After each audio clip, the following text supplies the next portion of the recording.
Hola asombrados, ¿cómo están? Espero que bien. No se olviden de suscribirse al canal, dejar su like para apoyar el canal y comentar si les gustó la historia. ¿Preparados? Entonces, vamos con la historia. No nos dijeron a dónde íbamos. Nos citaron en una base aérea al norte de California. Nos entregaron uniformes sin insignias, nos quitaron los celulares y nos hicieron firmar un acuerdo de confidencialidad de 28 páginas. Era una de esas misiones que olían a encubrimiento desde el primer minuto. Yo había trabajado con contratistas del gobierno en zonas de guerra y estaba acostumbrado a operaciones encubiertas, pero esta tenía un sabor distinto. Nadie hablaba, ni siquiera los superiores parecían saber lo que íbamos a hacer. Solo sabíamos que era una misión conjunta entre la CIA y el Departamento de Defensa y que nuestro trabajo era brindar seguridad durante una inspección en territorio sensible. Cuando pregunté qué significaba eso, el tipo de traje que nos recibió solo me miró y dijo, «No pregunte más, agente». Lo dijo con una calma tan fría que preferí no volver a abrir la boca. Nos subieron a un C-130 sin distintivos. El avión despegó al anochecer. Pasamos horas volando sobre el Pacífico sin una sola explicación. El GPS de a bordo había sido retirado y las ventanas estaban cubiertas desde dentro con placas metálicas. Todo era hermético, solo comíamos lo que nos daban y no se nos permitía hablar entre nosotros más de lo necesario. Uno de mis compañeros, un ex Fuerza Delta de apellido Coleman, me susurró mientras estábamos sentados en el compartimiento de carga, «Esto no es una misión regular. Esta gente no es del DoD, son otra cosa». Y tenía razón. Los tipos de negro que venían con nosotros tenían un aire extraño, no llevaban armas visibles, pero todos parecían saber perfectamente qué estaban haciendo. Parecían más científicos que agentes, pero con la mirada de alguien que ha visto cosas demasiado grandes para contarlas. Tras unas 8 o 9 horas de vuelo, aterrizamos en una pista que parecía tallada en medio de la selva.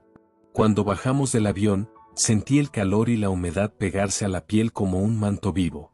El lugar era sofocante. Olía a vegetación podrida, como si estuviéramos dentro de un invernadero abandonado. A nuestro alrededor había selva densa con árboles que parecían haber crecido sin intervención humana durante siglos. Pero lo más inquietante fue que no había ni un solo sonido de aves o insectos. Silencio absoluto, como si todo lo que estuviera vivo se hubiese escondido o se hubiera ido. Nos asignaron tareas rápidamente. Éramos un equipo de 10 operadores armados que acompañaba a un grupo de 6 civiles, todos con credenciales de la CIA o de alguna agencia cuyo nombre nunca habíamos escuchado. Uno de ellos se presentó como el Dr. Parker, experto en biología evolutiva, aunque luego noté que tenía ademanes más propios de alguien entrenado en interrogatorio que en un laboratorio. Nuestra misión, según nos dijeron, era asegurar el perímetro de una instalación abandonada en la zona oeste de la isla. No se nos dijo qué tipo de instalación era, solo que debía permanecer clasificada. El campamento base fue montado en la playa a unos 200 metros de donde aterrizamos. Carpas, equipos de comunicación, generadores portátiles, todo traído en el mismo avión. A las pocas horas comenzamos la caminata hacia la jungla. El primer día fue agotador. La vegetación era tan densa que a veces teníamos que abrir camino con machetes. La humedad hacía que el sudor nos empapara bajo el chaleco en menos de 5 minutos. Pero lo peor no era eso. Lo peor era la sensación constante de estar siendo observados. Algo en el ambiente no cuadraba. No eran solo las miradas furtivas de los agentes civiles, ni los documentos que escondían cuando nos acercábamos, era otra cosa. El silencio era tan perfecto que te dabas cuenta hasta cuando el viento dejaba de moverse. No había animales, no había insectos, solo nosotros, el crujido de las hojas y de vez en cuando un sonido lejano, como un estruendo sordo, casi como un rugido apagado que se perdía en las copas de los árboles. Al segundo día de expedición encontramos las primeras estructuras. Eran ruinas oxidadas, cubiertas por enredaderas y musgo, con símbolos japoneses pintados en las paredes. Era evidente que se trataba de un antiguo puesto militar de la Segunda Guerra Mundial, Probablemente uno de esos laboratorios secretos que el imperio japonés estableció en islas remotas para llevar a cabo experimentos lejos de ojos occidentales. Las paredes estaban corroídas, pero se podían ver restos de lo que fue un generador, tuberías que iban a algún lugar bajo tierra y, en un rincón, una puerta metálica de acceso sellada con pernos enormes, como si quisieran evitar que algo saliera o entrara. Uno de los agentes civiles se acercó a la puerta, le pasó un escáner portátil y luego hizo una señal a sus compañeros. Lo siguiente fue una conversación entre ellos en un idioma que no reconocí. Podía haber sido ruso, pero había algo raro en la entonación. Archer se volvió hacia nosotros y dijo, no toquen esta entrada. Vamos a registrar primero los túneles del otro lado. Le pregunté si eso era parte del complejo japonés. Me miró serio y con tono bajo me dijo, esto estaba aquí antes de ellos. Me quedé helado. ¿Antes de la Segunda Guerra? ¿Qué significaba eso? Esa noche acampamos a unos 100 metros de las ruinas. Los generadores funcionaban con dificultad y la radio tenía interferencias constantes. El operador de comunicaciones intentó contactar al avión de apoyo, pero no obtuvo respuesta. Estábamos completamente aislados. El doctor Archer y 2 de sus colegas desaparecieron por unas 3 horas y, cuando volvieron, no traían linternas ni mapas. Solo dijeron que todo estaba en orden y que al día siguiente continuaríamos la exploración por un sistema de cuevas que se extendía bajo el terreno. Uno de mis compañeros, García, me dijo que los había visto entrar en la puerta sellada. Le respondí que eso era imposible, que la habían dejado cerrada. Él insistió que los vio entrar y salir, pero que la puerta seguía igual de cerrada al regresar. Esa noche, ninguno durmió. Lo que ocurrió al día siguiente cambió todo. A las 6 comenzamos a avanzar hacia la zona designada por Archer. Era una depresión natural en el terreno cubierta por vegetación densa. Al retirar una capa de ramas secas, vimos una especie de pozo con paredes de piedra, una entrada artificial tallada en roca volcánica como si hubiera sido hecha siglos atrás. Bajamos con cuerdas y focos de cabeza. El aire estaba denso con un olor fuerte a tierra húmeda y algo más metálico. Conforme avanzábamos, las paredes del túnel comenzaban a mostrar marcas, arañazos profundos, como si algo con garras enormes hubiera pasado por allí. Y entonces encontramos los restos. Eran huesos, no humanos, largos y curvados, algunos con dientes aún incrustados, huesos que no pertenecían a ningún animal moderno. El doctor Archer se arrodilló, tomó uno y lo observó con calma. Dijo en voz baja, no deberían estar tan bien conservados. Esto es imposible. Le pregunté qué eran. Respondió sin mirarme, no sé qué nombre darles. Oficialmente nunca existieron. Entonces entendí que no era solo una expedición, era una recuperación. Y lo que estaban buscando no era arqueológico, era biológico. Más adelante, los túneles se ensancharon. Entramos en una cámara enorme donde la temperatura subía inexplicablemente.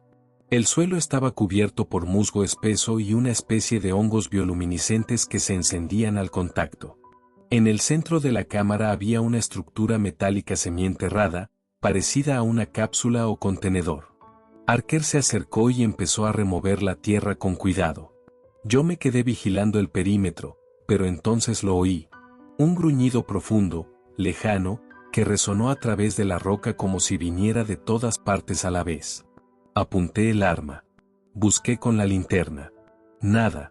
Pero entonces uno de los compañeros de Archer susurró, «Está despierto».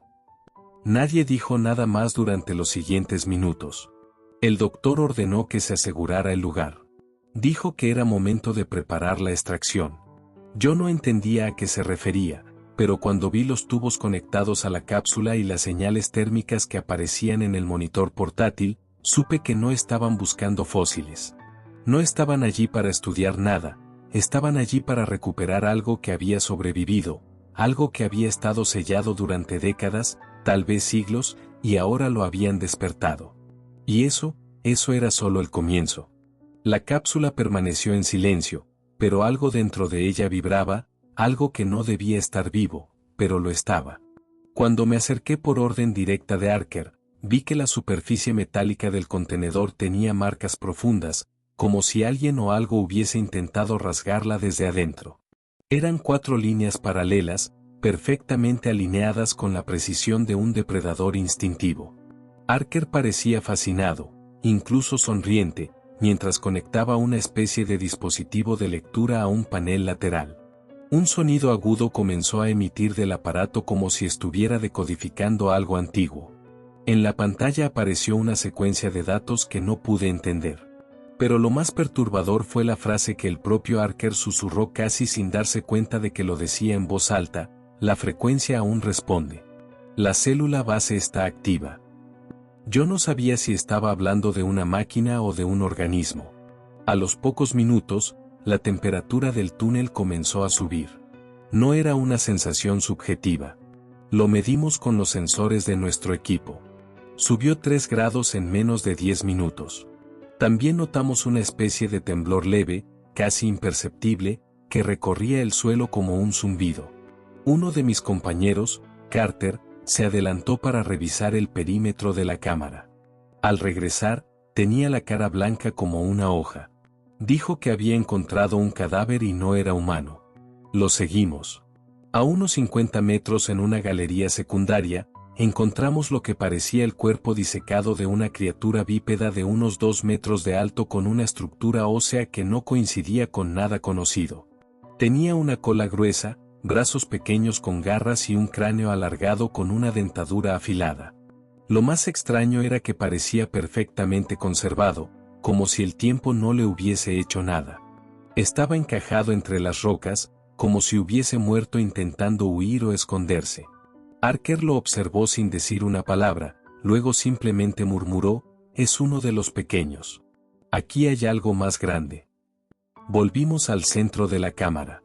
El doctor ordenó que reforzáramos la seguridad alrededor del perímetro mientras él y sus técnicos comenzaban la fase de recolección.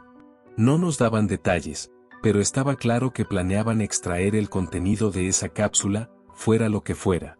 Usaban herramientas especializadas, muchas de las cuales yo nunca había visto antes. Algunos de los cables estaban conectados a un generador portátil que hacía ruido como si estuviera siendo sobrecargado. En ese momento entendí que Archer no era un simple científico. Este hombre estaba entrenado para manejar cosas que nadie en su sano juicio debería tocar. Y si él parecía nervioso, era porque la situación se les estaba escapando de las manos. Esa noche, al regresar al campamento en la superficie, notamos que parte del equipo había sido alterado. La radio seguía fallando, pero ahora el generador también mostraba picos de tensión sin razón aparente. Las baterías portátiles estaban descargadas pese a haberse cargado horas antes. Era como si algo alrededor drenara la energía o la distorsionara. Hablé con uno de los técnicos que venía en nuestro grupo, un tipo reservado al que todos llamaban Mac, y me confesó que esas interferencias no eran naturales. Dijo que el patrón de ruido que captaban las antenas no era aleatorio, sino modulado, como si alguien o algo estuviera emitiendo señales desde muy cerca y no era en ninguna frecuencia conocida. A las 3 de la madrugada escuchamos el primer grito. Provenía de la selva, no del túnel. Era un sonido gutural prolongado que no se parecía a ningún animal moderno, ni felino, ni ave, ni simio. Algo más grave, más orgánico, pero al mismo tiempo antinatural. Todos nos pusimos en alerta. Los focos apuntaron a la vegetación, pero no vimos nada, solo árboles sacudiéndose a lo lejos. Revisamos con cámaras térmicas, pero no captaban nada vivo. A la mañana siguiente, cuando regresamos a la entrada del túnel, encontramos huellas, pero no eran humanas. Eran como las de un ave gigantesca de 3 dedos, profundas en el barro, con una zancada anormalmente larga. No podían haber sido hechas por nadie de nuestro grupo y menos aún durante la noche, cuando todos estábamos en el campamento. Cuando confrontamos a Archer sobre las huellas, no lo negó, solo dijo: no están atadas a un solo ecosistema. Lo que se activó allá abajo probablemente ha despertado otras cosas. Esa frase no me dejó dormir en los siguientes días. ¿Qué significaba? ¿Que no estaban atadas? ¿Estaba hablando de especies extintas o de algo más profundo, algo que se movía entre capas de tiempo o realidades. Los científicos no hablaban con nosotros, se reunían entre ellos, hablaban en clave, intercambiaban datos a través de tabletas selladas y constantemente miraban al cielo como si esperaran algo. Y mientras tanto, nosotros hacíamos turnos de vigilancia, con la sensación constante de que algo se acercaba cada noche un poco más. El tercer día, uno de nuestros hombres desapareció. Carlson, un francotirador experimentado, había salido a recorrer un perímetro externo junto a otro operador, pero nunca regresó. El otro soldado, Martínez, volvió solo, sangrando de un corte en el hombro y visiblemente alterado. Dijo que algo los había emboscado desde las copas de los árboles. No lo vio claramente. Solo sombras, movimiento y el grito de Carlson desapareciendo entre la maleza. Cuando lo reportamos, Archer ni siquiera se inmutó, solo pidió que se activara el protocolo de contención secundaria. 2 horas después llegaron refuerzos en helicóptero, no para evacuar, sino para traer más equipo, incluido lo que parecía un contenedor criogénico de gran tamaño. Entonces supe que no iban a frenar. Carlson había muerto, pero la operación seguía como si nada, porque lo que había dentro de esa cápsula valía más que cualquiera de nosotros. En la noche del cuarto día me tocó vigilar la entrada del túnel junto a otro operador, Torres. Fue una noche sin luna, completamente cerrada. Todo estaba en silencio. Cuando escuchamos una vibración, al principio pensé que era el generador portátil, pero no. Venía del subsuelo. Un retumbar rítmico, como si algo gigantesco caminara bajo tierra. Torres y yo nos miramos sin decir nada, pero levantamos las armas. A los pocos segundos, las ramas de la selva empezaron a crujir. Algo se movía a lo lejos. Y entonces lo vimos, solo por un segundo, pero fue suficiente. Entre los árboles, a unos 100 metros, una figura gigantesca cruzó el camino. No caminaba como un animal cualquiera. Tenía una postura erguida, una cola balanceando el cuerpo y una silueta que, si no estuviera enloqueciendo, era la de un depredador prehistórico. No era una alucinación. Los sensores de movimiento lo registraron, el calor corporal también. Lo que vimos esa noche era y no debía existir. Corrimos hacia el campamento y lo alertamos, pero los científicos no se sorprendieron. Archer solo preguntó, ¿estaba solo? Esa pregunta fue lo que más me perturbó, porque implicaba que él ya sabía, que esperaba más. En ese momento me di cuenta de que esa isla no era un accidente geológico ni un sitio de pruebas olvidado. Era una reserva, una prisión natural o, peor aún, un criadero. Algo había mantenido a esas criaturas contenidas durante décadas, quizás siglos. Y ahora la cápsula que habían activado no solo había despertado lo que dormía, sino que había llamado a otros, como una señal. El quinto día todo colapsó. Los generadores fallaron por completo. Las comunicaciones se cortaron incluso con los equipos satelitales de respaldo. Uno de los helicópteros enviado con suministros fue derribado por una fuerza desconocida. Eso fue lo que dijeron los únicos 2 sobrevivientes que lograron regresar al campamento. Archer ordenó la activación del protocolo final, cerrar la cápsula, asegurarla en el contenedor criogénico y preparar la extracción inmediata por vía marítima. Pero ya era demasiado tarde. La isla estaba despierta y no éramos más que intrusos dentro de un ecosistema al que nunca debimos entrar. Esa noche, desde el puesto de vigilancia, vi la figura cruzar de nuevo entre los árboles. Era más grande, más ágil y esta vez no se alejó. Se detuvo, se quedó quieta observando el campamento. Sus ojos, si es que eran ojos, brillaban con un reflejo amarillo intenso. Fue solo por segundos, pero sentí que me miraba.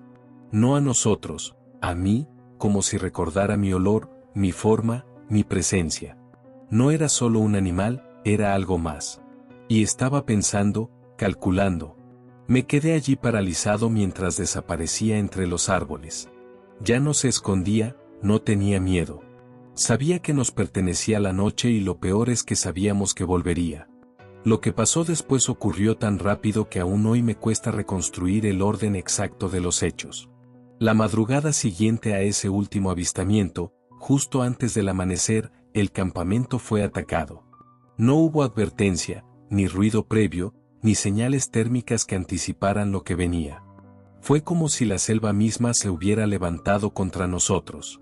Escuchamos el primer grito humano esta vez cuando una de las carpas de los científicos fue arrastrada hacia el borde de la maleza, como si una garra gigante la hubiese enganchado desde abajo. Corrimos a responder, pero lo que encontramos fue un rastro de sangre que se perdía en dirección al túnel. No quedaba nadie ni restos, solo marcas en la tierra, profundas como zarpas hundidas en barro. A esa hora aún era difícil ver con claridad, pero cuando los focos del perímetro comenzaron a parpadear y el generador volvió a fallar, supe que estábamos completamente solos. Intentamos reagruparnos, pero ya era tarde. El caos se apoderó del campamento.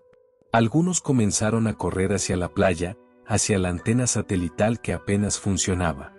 Otros, como yo, nos dirigimos a la entrada del túnel esperando encontrar allí a Archer o alguna orden clara. Lo que encontré fue peor. La cápsula había sido abierta. No sé si fue por orden del equipo o por alguna anomalía, pero los seguros externos estaban forzados hacia afuera, como si algo hubiese empujado desde adentro. El contenedor criogénico estaba roto. Al lado había un charco de líquido denso. No era sangre, pero tenía una textura parecida al plasma. Y en la pared más cercana, una marca, 4 líneas paralelas, más profundas que las anteriores. Lo que habían encerrado allí, lo que habían preservado durante décadas, había salido. Y no solo había salido, estaba cazando. Encontré a Archer más adelante, sentado en una roca cerca del acceso a una galería secundaria. Tenía la mirada perdida. Sostenía en sus manos una tableta de datos cubierta de barro. Cuando me acerqué, me dijo algo que aún hoy resuena en mi cabeza: están activando los patrones de anidación. Le pregunté qué quería decir. Me respondió sin apartar la mirada del túnel: no era uno. Nunca fue solo uno. Eran embriones latentes. Esta isla es una matriz. Sentí un escalofrío recorrerme la espalda. ¿Cuántos más había? ¿Cuántas cápsulas? ¿Cuántas criaturas estaban despertando en silencio mientras nosotros apenas entendíamos dónde estábamos? Archer intentó explicarme que todo esto tenía décadas en desarrollo, que la CIA había heredado este proyecto de otra agencia antes de la Guerra Fría, que incluso los japoneses en la Segunda Guerra solo habían construido sobre algo que ya estaba allí. Esta isla no era un accidente, era un sitio arqueobiológico, una anomalía, un hueco en el tiempo. El resto del equipo comenzó a caer uno por uno. Primero fue el grupo que se dirigió a la playa. Nunca regresaron. Luego, los que fueron enviados a buscar al piloto del helicóptero derribado encontraron el aparato, pero estaba vacío. Y en el fuselaje, las mismas marcas, arañazos que no atravesaban el metal, pero que habían sido hechos con una fuerza tremenda, como si la criatura se hubiese divertido dejándonos una firma. Las cámaras térmicas dejaron de ser útiles. Los sensores de movimiento detectaban cosas que no veíamos y los focos, incluso los de mano, empezaban a fallar cuando se acercaban a ciertas zonas de la selva. Era como si la energía misma no quisiera funcionar en presencia de esas cosas, como si algo más grande, más primitivo, se interpusiera entre nosotros y la tecnología. Estábamos en desventaja absoluta. Una noche, mientras me escondía con otros 2 sobrevivientes en una cueva alejada del campamento, escuchamos un sonido diferente. Era más agudo, casi como un chillido prolongado, pero grave al mismo tiempo. Salimos para observar desde la distancia y lo que vimos nos paralizó. Una de las criaturas, porque ya no podía llamarla de otra forma, estaba sobre el promontorio, donde antes estaba la antena satelital. Era más grande de lo que recordaba, tal vez 5 metros de largo, con una postura baja, musculatura densa y una cola que se movía como un látigo. La cabeza era alargada con una mandíbula que parecía capaz de partir acero, pero lo más inquietante era que no estaba sola. Detrás de ella, entre los árboles, había movimiento, más figuras, más sombras, como si hubiera convocado a otros. No atacaban, observaban, esperaban como si supieran que el terreno era suyo, que el reloj corría a su favor. Esa misma noche intentamos contactar por radio a cualquier buque cercano. Usamos una frecuencia de emergencia de uso naval que se suponía que era independiente del sistema principal. Para nuestra sorpresa, alguien respondió. Una voz ronca, cortada por estática, dijo, Unidad Civil, no se muevan. Evacuación en curso. Tiempo estimado, 16 horas. Era demasiado tiempo, pero era nuestra única oportunidad. Decidimos mantenernos ocultos, evitar cualquier contacto con las criaturas y esperar. Pero sabíamos que 16 horas en esa isla eran una eternidad. No todos iban a lograrlo. A las pocas horas, una de las criaturas nos encontró.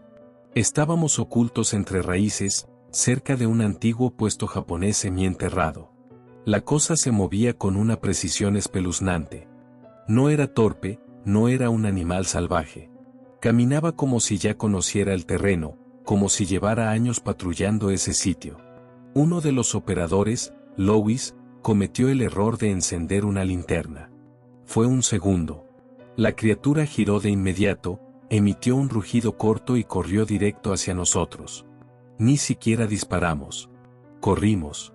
Sentí el impacto del cuerpo de Louis cuando lo alcanzaron. Gritó una sola vez y luego todo fue silencio. Me escondí en una zanja natural cubriéndome con hojas y barro. No sé cuánto tiempo pasó hasta que me atreví a salir, pero cuando lo hice, no había restos, solo un casco partido y sangre en la vegetación. Al amanecer del día siguiente ya quedábamos solo 3. Yo, un operador llamado Guyen y el propio Archer, que ahora caminaba como un hombre condenado. Su mirada estaba vacía, pero su mente no dejaba de correr. Nos decía cosas como, el ecosistema está mutando o hay una respuesta a la señal. Le preguntamos qué señal y solo respondió, la que enviamos al abrir la cápsula. No sabíamos que seguía funcionando.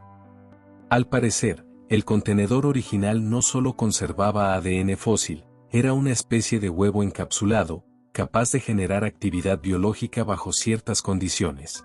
La CIA lo había encontrado en los años 70, pero nunca habían podido activarlo hasta ahora. Lo que no sabían era que al hacerlo habían despertado una red entera, como si cada cápsula estuviera conectada con las demás a través de una frecuencia biológica común. Era una colmena, una red de especies prehistóricas que de alguna forma habían sobrevivido o habían sido diseñadas para sobrevivir. Cuando el helicóptero de extracción finalmente llegó, todo se sentía irreal. Lo vimos aparecer en el horizonte cruzando la línea de palmeras como un fantasma. Solo había espacio para 2 personas. En insistió en que yo subiera con Archer. Él se quedaría cubriendo la retirada. Le dije que estaba loco, que no pensaba dejarlo, pero él me apuntó con su rifle y gritó que corriera. Y lo hice. Nunca supe si logró sobrevivir. Cuando despegamos, el piloto no dijo ni una palabra, solo nos miró por el retrovisor y aceleró. Desde arriba vi la isla por última vez. Vi las ruinas, las cápsulas, los árboles moverse y vi las criaturas. No eran solo 4 o 5, eran muchas. Se movían en manada, con estrategia, con orden. Algunas eran pequeñas, otras de un tamaño imposible. Una de ellas levantó la cabeza hacia el helicóptero y rugió. Fue como una advertencia, como si nos estuvieran diciendo, sabemos que vinieron y ahora sabemos cómo encontrarlos. Cuando aterrizamos en una base naval desconocida, fuimos encerrados durante 72 horas. No nos hablaron, solo nos hicieron pruebas, exámenes, nos interrogaron. Luego me entregaron una carta de renuncia firmada por mí, aunque yo nunca la escribí. Dijeron que si alguna vez hablaba de lo que vi, sería considerado traidor a la patria. Pero no puedo quedarme callado. No cuando sé que esas cosas siguen allí, no cuando sé que el gobierno no planea destruirlas, sino estudiarlas, reproducirlas, armarse con ellas. La isla fue marcada como zona sísmica inestable y borrada de los mapas, pero eso no significa que esté vacía. Al contrario, creo que recién ahora está empezando a vivir. Nunca volví a ver a Archer después de ese día. Apenas descendimos del helicóptero, lo aislaron en una sala médica completamente sellada y yo fui conducido a una sala sin ventanas, sin relojes, sin contacto alguno con el exterior. Durante 3 días me interrogaron en turnos de 4 horas sin pausa. No querían saber lo que había pasado allá abajo. Eso ya lo sabían. Querían saber cuánto había visto, cuánto entendía, si había hablado con otros agentes, si había escuchado nombres, códigos, ubicaciones. En un momento me mostraron fotos. Una de ellas era del cadáver del operador Carlson, completamente destrozado. Otra mostraba una silueta entre árboles, borrosa, con ojos que brillaban a través de la niebla.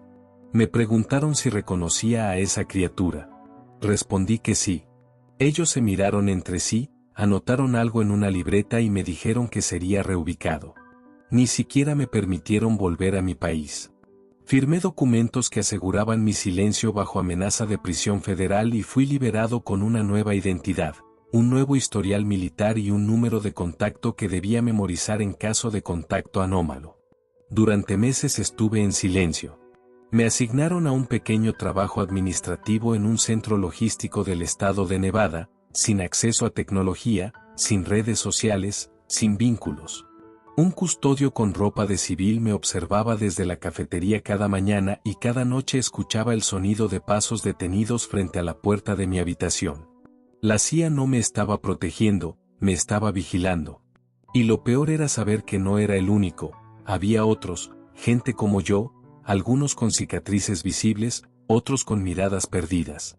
Todos éramos parte de algo que no comprendíamos por completo, pero que sabíamos que era más grande que nosotros, más grande que cualquier amenaza humana.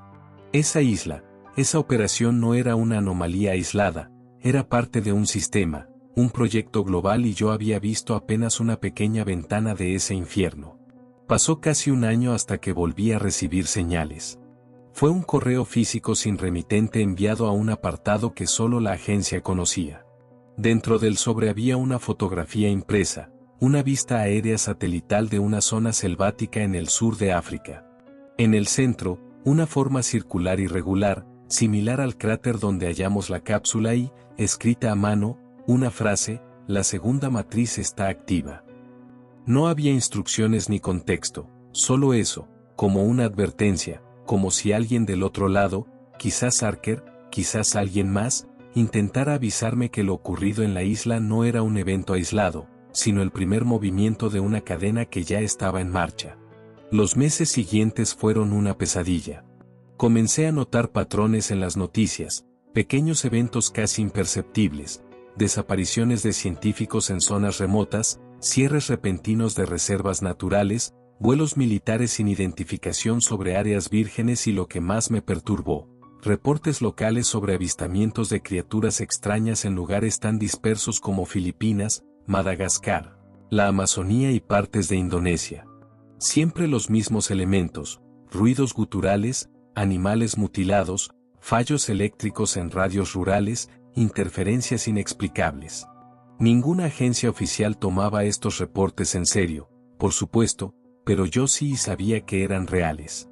Un día encontré una carta manuscrita pegada al parabrisas de mi auto. No era una amenaza, era una invitación. Decía: nos reunimos cada mes, no estamos solos, no somos locos. Tú también estuviste allí. Me indicaron una dirección en las afueras de un pueblo en Utah. Fui, no porque confiara, sino porque ya no tenía nada que perder. Allí encontré a otros como yo, veteranos, pilotos, científicos desplazados, personal retirado del ejército con miradas que cargaban el mismo tipo de horror silencioso. Compartimos historias, cada una más aterradora que la anterior. Uno de ellos había trabajado en una estación de radar submarino y escuchó rugidos bajo el hielo ártico. Otro aseguró haber participado en la extracción de un huevo petrificado del fondo del Golfo de México. Todos habíamos sido piezas descartables dentro de un rompecabezas inmenso, pero nadie sabía cuántas piezas más faltaban. Lo que sí descubrimos es que la operación que viví tenía un nombre: Proyecto Tiamat. No estaba registrado en ninguna base de datos oficial, pero su existencia se mencionaba en documentos sellados con clasificaciones superiores a Top Secret. El nombre aparecía siempre vinculado a ubicaciones geológicas únicas, islas volcánicas, fallas tectónicas, cráteres de impacto. La hipótesis que manejaban, o que fingían no entender, era que en ciertas zonas del planeta, por condiciones extremas de aislamiento, temperatura, presión y magnetismo, habían sobrevivido fragmentos biológicos de eras pasadas. No solo ADN fosilizado, sino organismos en hibernación prolongada, incluso en estados evolutivos suspendidos. Eso explicaría por qué el material que vimos en la isla no envejecía, porque los huesos parecían recientes, porque la cápsula no era una tumba, sino un nido. Con el tiempo empecé a recibir más información. Fragmentos filtrados por contactos desconocidos. Fotografías granuladas de criaturas cruzando caminos rurales. Grabaciones de sonido de rugidos captados en estaciones sísmicas. Un archivo de audio me hizo temblar. Era el mismo rugido que escuchamos aquella madrugada en la isla, el mismo patrón de frecuencia, pero grabado semanas después en el fondo del océano, frente a las costas de Japón. Lo que fuera que habíamos despertado, estaba aprendiendo a moverse, a cruzar océanos, a migrar. Un día, uno de mis contactos desapareció. Era un exoperador británico que había estado en una base de contención en el Ártico. Su casa fue encontrada vacía, con el contenido del refrigerador intacto, sin signos de lucha, pero con un solo objeto fuera de lugar, una piedra negra en forma de huevo colocada con cuidado en el centro del comedor. El material fue analizado de forma clandestina por otro de los nuestros. Era roca volcánica reciente, pero contenía fósiles de tejido blando en su interior. Nunca descubrimos de dónde vino. Solo supimos que el mensaje era claro. Lo que fuera que estaba allá afuera, no había terminado. No tengo pruebas que pueda mostrarte. Todo lo que tengo son fragmentos, memorias, historias contadas entre susurros en habitaciones oscuras. Pero te puedo decir esto, esa isla en el Pacífico no fue un accidente, fue una prueba. Y el gobierno no solo lo sabía, lo permitió. Quizás incluso lo provocó. Nunca supimos si las criaturas eran naturales o producto de algún experimento. Hay quienes creen que fueron diseñadas, que la cápsula no era de origen terrestre. Yo ya no me atrevo a especular. Solo sé que cuando uno mira a los ojos a algo que no debería existir, algo que carga con millones de años de evolución salvaje, uno comprende que no estamos en la cima de la cadena. Solo ocupamos un espacio temporal. Ahora me muevo cada pocas semanas. Cambié de nombre 3 veces. No uso celular, no uso tarjetas. Vivo como un fantasma. No por miedo a la agencia, sino porque sé que esas cosas me recuerdan. A veces sueño con la isla, otras veces despierto con la sensación de que algo está cerca. Un zumbido en el aire, una vibración en la ventana. No lo puedo explicar, pero sé que no es paranoia, es una presencia, una inteligencia, algo que sobrevivió al tiempo, al fuego, a la extinción, algo que ya no duerme. Y si algún día te llega un sobre sin remitente, si encuentras una fotografía aérea con una mancha oscura en la selva, si escuchas un rugido en una grabación que no logras clasificar, no lo ignores. No lo expliques con lógica, porque hay cosas que no pertenecen a nuestro tiempo ni a nuestra biología, cosas que siguen vivas, esperando y quizás muy pronto ya no necesiten esconderse más.